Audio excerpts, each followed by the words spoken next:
di kalau nggak salah di sebuah hotel di Pangandaran Romo ya. Betul, Pantai Pangandaran ya, di Bali juga ya, ada. Itu kan ada salah satu kamar hotel. Itu lupa itu kan nggak salah itu berapa gitu loh Romo kamarnya nomornya itu.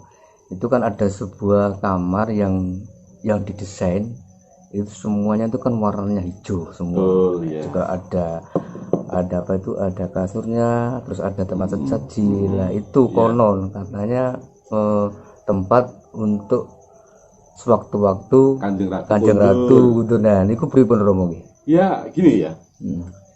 Jadi itu tergantung dari keyakinan seseorang bahwasanya memuliakan leluhurnya.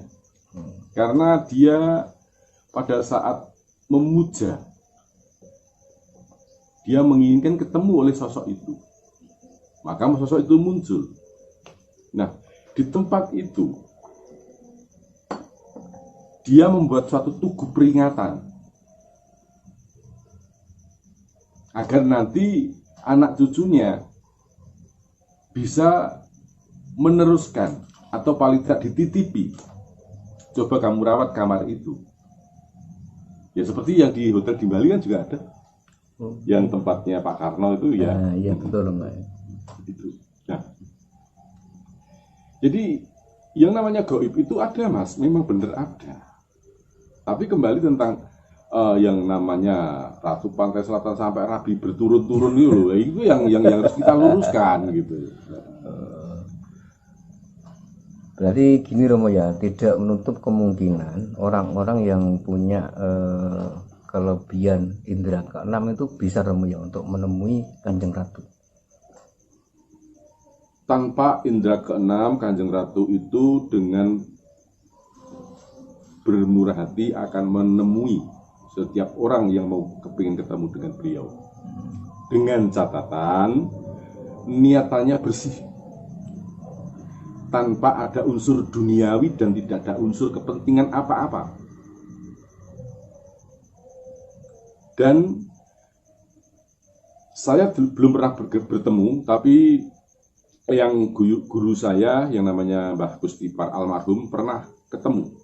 Konon beliau dimarahi habis-habisan karena minta. Jadi tidak boleh meminta.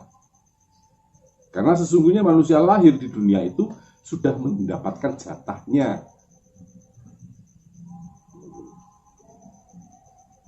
Jadi faktanya adalah seperti yang saya sampaikan tadi. Fakta sebenarnya mengenai apa bener toh Kanjeng Ratu Kidul iki garwane Sultan. Itu yang sebenarnya yang faktanya adalah cerita tentang Ratu Kidul, pertemuan Ratu Kidul dan Danang Sutawijaya itu adalah bentukan dari para pujangga untuk mengubur rasa dendam, sakit hati, jangan sampai ada balas-membalas di antara sesama darah Mataram. Adapun penguasa itu, penguasa jagat raya dan penguasa makhluk astral seisinya itu ada, dimanapun kita ada, bahkan pantai utara pun juga ada, gitu loh. Cuman kan yang kita luruskan ada, ojo sampai dicampur dulu. Terus kadang gini Romo ya, kalau kita ke daerah Parangtritis, terus Parangkusumo, itu kan kalau nggak salah itu kan ada suatu peringatan Romo ya, yang berkunjung di sini dilarang memakai baju hijau. Katanya baju hijau kan warna favoritnya Kanjeng Ratu lah. Niku pripun Romo? Itu etika. Itu pelajaran etika, unggah-ungguh tata krama. Jadi bukan hanya Kanjeng Ratu, bukan hanya ngembari Kanjeng Ratu, melainkan juga ngembari panguwasa dalem. Jadi orang Jogja, orang Solo yang bukan trah itu tidak diperbolehkan memakai pakaian barong atau jari barong. Barong niku barong jari parang barong. Oh iya. Tidak diperbolehkan. Kenapa? Iku diarani ngembari ngerso dalem. Jadi jari kawula ya kawula gitu. Begitu pula tentang ajaran mengenai baju hijau dan lain sebagainya. Itu merupakan kalau kita ini harus rendah diri. Jangan ngembari panguwasa. Nah, kalau ini diterapkan jadi apik loh Mas. Makanya sekarang itu banyak kan orang yang tidak duit duga karena lupa dengan etika. Ya, mosok kadang-kadang simbol negara digedolanan. Apa lambang-lambang negara digedolanan. Ini karena hilangnya budi pekerti, hilangnya akhlak, hilangnya pitutur luhur. Nah, semua itu merupakan kunci daripada pitutur luhur. Misalnya masuk di dalam lingkup makam sesepuh, tidak boleh bersisul, tidak boleh bersisul itu bersiul ya, tidak boleh ngomong yang jorok-jorok. Nah ini sebenarnya kan pelatihan saja, pelatihan agar kita itu sopan.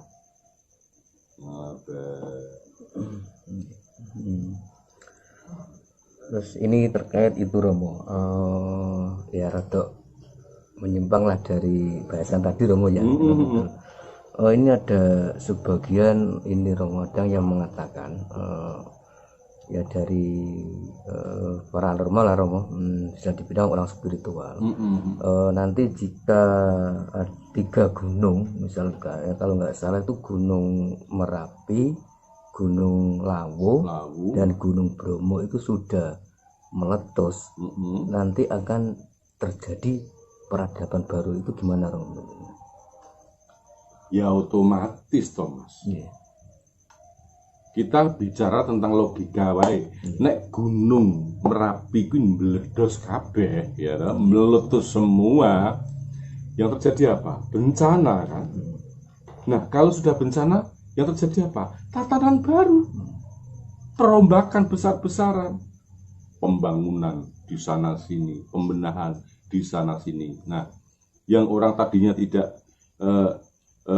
saling kenal menjadi saling kenal, yang tadinya berpisah menjadi berkumpul karena mencari titik aman. Ini yang disebut peradaban baru, seperti yang terjadi beberapa saat yang lalu di Aceh waktu itu. Tsunami. Sekarang kan orangnya juga penduduknya bercampur kan, duduk blokan kan gitu. Itu namanya peradaban baru. Dan itu pasti itu logikanya seperti itu. Ini Romo ada titipan pertanyaan dari Derek Romo. Maksudnya apa sih golek ono gali kangkung lan telapake guntul miber? Ya. Dari siapa itu? Ini enggak, itu Romo enggak ada namanya Romo. Itu gimana Romo? Golek ono gali kangkung lan tapake kuntul nglayang. Nek galih kangkung itu apa terus? Galih kangkung itu kan kosong, hampa. Lantas kuntul tapak nguntul miber. Lung cekere kuntul ning lemah wae mbok cekel angel kok mibrape mbok delok. Kan yo angel. Lah carane kepiye?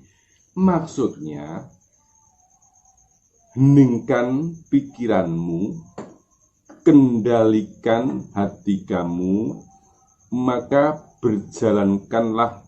berjalanlah sesuai dengan apa yang didawuhkan oleh Tuhanmu. Jadi manuk mabur abure ngungkuli langit, golek ana gali kangkung. Nah, niku artinya di situ. Ini ada lagi Romo ya. Cara membuka mata batin ini pripun Romo ini? Cara membuka mata batin.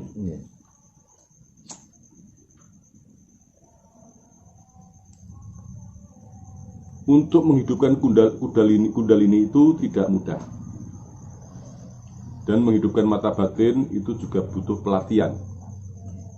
Tapi jika dengan sungguh-sungguh, maka niscaya akan terbuka dengan sendirinya.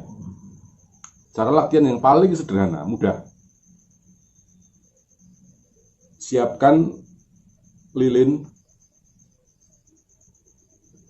kecil. Lilin kecil. Itu dinyalakan, lampu semua matikan. Fokus melihat lilin itu. Lakukan setiap hari. Poso, gak rasa poso. Nanti lama-lama apabila kuat bertahan lama, baru kemudian apa yang kamu kehendaki. Karena kamu sudah mampu menembus pandang itu. Jadi pandang kasat mata sudah kamu bisa melawan, maka yang tidak kasat mata pun akan tertembus. Tapi ini semua juga butuh ketelatenan. Lagi seminggu, lagi saulan, biar ya wes. Karena gagal sekali, mengulang lagi. Itu dilakukan sampai berapa hari Romo? Sampai ketemu. Sampai penjenengan merasakan ketika kok saya merasakan. Nah ini kalau sudah merasakan, sekarang sebenarnya manusia itu mempunyai mata batin, Mas Muta. Dan cuma kadang-kadang kita tidak percaya. Apa tuh tanda nih? Misalnya begini. Aku tak ngene Romo Edisa saiki. Ada dalam bisikan yang tidak terdengar tapi bisa dirasakan. Rasa rono ki lagi Romo Edi pas gak ono. Tapi sampai ngeyel. Budal tenan. Kenyataannya gak ono tenan. Nah itu yang dinamakan mata batin. Bisikan batin. Dan kamu pasti pernah mendengar atau mendengar cerita atau mungkin mengalami sendiri seseorang atau teman kamu bercerita, sakjane bis mau apik tumpaki lho ki. Tapi aku kok gak penak. Terus aku leren rokokan. Ya Allah, monggo aku numpak bis kecelakaan aku. Pernah gak cerita? Nah, pernah Romo, ya. Itu mata batin yang mengingatkan kita. Nah ini sebenarnya kita punya, tinggal mengasah sebenarnya. Tinggal mengasah. Jadi, dan hal ini sering saya lakukan. Udah lengkuk, ya ini kok udan. Ya alhamdulillah saya itu setiap kali berangkat itu gak tahu nggih mantel Mas. Ya, buat teles Mas. Kemarin tanggal 27 itu ini udah terus lah. Sampai tekan Bojonegoro, aku aman. Aku tekan Bojonegoro kini lagi udan kok. Lah aku tekan di jenenge Sragen kalau terang aku lagi liwat kok. Berarti siapapun itu bisa Romo ya untuk membuka mata batin, tidak harus spiritual Romo. Manusia itu mempunyai energi loh Mas. Sedulur 45 Panser saya tahu tak ceritake ku ono kabeh. Tinggal bagaimana kita